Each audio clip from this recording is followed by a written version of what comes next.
Sveiks! Noteikti būsi pamanījis, ka pēdējā laikā uzņēmums Latelekom īpašu nozīmi pievērš videi, zaļai domāšanai un veselīgam dzīvesveidam. Mēs sakopjam pilsētvidi gan Rīgā pie sava biroja, gan Liepājā. Aktīvi startējam dažādās sporta sacensībās un arī ikdienā veicinām darbiniekus un kolēģus pārvietoties ar dienesta velosipēdiem. Par tiem arī šodien stāsts, jo izlozēsim mūsu dienesta velosipēdu slepeno aģentu fotokonkursa uzvarētāju. Un ir tikai loģiski, ka arī to veiksim visnotaļ zaļos apstākļos pie dabas. Atgādinu, ka konkursa uzdevums bija noķert ielās kādu no Latelekom dienesta velosipēdiem un nofotografēt.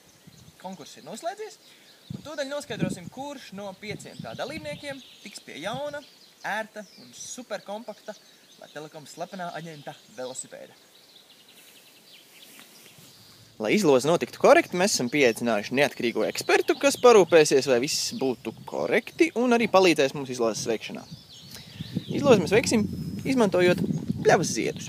Karliņ, tu vari izraustīt pa 5 lapiņām, tā visu laiku uz riņķi, un tad atkal no sākuma. 1, 2, 3, 4, 5. 1, 2, 3, 4, 5. 1, 2, 3, 4, 5.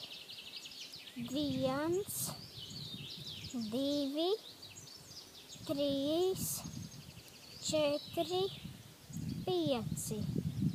1. Tātad apstājamies pie cipara 1, un tas nozīmē, ka balvu iegūst pirmais mūsu fotokonkursa dalībnieks, kas pirmais iesūtīja savu bildi.